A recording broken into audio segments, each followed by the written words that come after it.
गोविंद शिल्प घेऊन येत आहे एकूण 80 ट्विन बंगलोचा भव्य दिव्य पंढरपुरातील एकमेव प्रकल्प। आमच्या प्रकल्पाची वैशिष्ट्ये मनाला शांती देणारं महादेवाचं मंदिर, मुख्य रस्ता सुमारे 30 फुटांचा, अंतर्गत रस्ता सुमारे 20 फुटांचा, ग्रामपंचायत योजनेचा प्रत्येक बंगलोजला स्वतंत्र नळ, सांडपाण्याची सुरक्षित विल्हेवाट, सर्व टाइल्स ग्लॉसी आणि नामांकित कंपनीच्या, सर्व स्टेअर, खिडक्या, चौकटी सुपर ब्लॅक ग्रेनाइट, दोन्ही अटॅच बाथरूम पूर्णपणे टाइल्स, पंतप्रधान हर घर नल योजना पूर्णत्वाकडे, bathroom, basin, kitchen, CP fittings हे जगवार कंपनीचे, स्टील वर्क पूर्णपणे जिंदाल कंपनीचे, 1000 लिटर पाण्याची टाकी, 150 लिटर सोलर वॉटर हीटर सोबत वॉटर प्युरिफायर, प्रत्येक बंगलोजला स्वतंत्र पार्किंग, दर्शनीय भाग पूर्णपणे डॅटो टाइल्स, टाटा प्रवेश कंपनीचे आकर्षक भक्कम दरवाजा, फुटी उंचीचे सुरक्षित कंपाऊंड। मग विचार काय करताय? गोविंद शिल्प, पत्ता गट नंबर 95, हॉटेल अंगण शेजारी, टाकळी रोड, पंढरपूर। ताज्या घडामोडी पाहण्यासाठी आमच्या YouTube चॅनलवरील PVR म्हणजेच पंढरी वार्ता या न्यूजला सबस्क्राइब करा आणि शेजारील बेल आयकॉनवर क्लिक करा।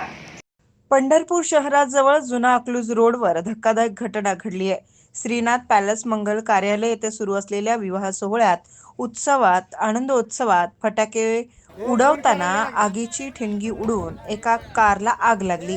ही आग इतकी भीषण होती की स्विफ्ट डिझायर कंपनीची MH13 BN 6505 ही कार काही क्षणातच जागीच जळून खाक झाली।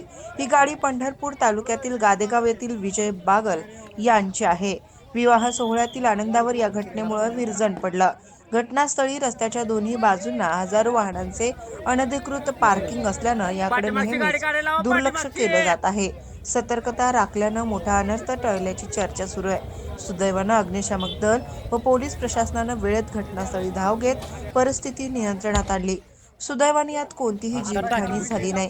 दरम्यान मंगल कार्यालय चालकांकडून सुरक्षेबाबत कोणतीही उपाययोजना नसल्याचा आरोप उपस्थित होत आहे।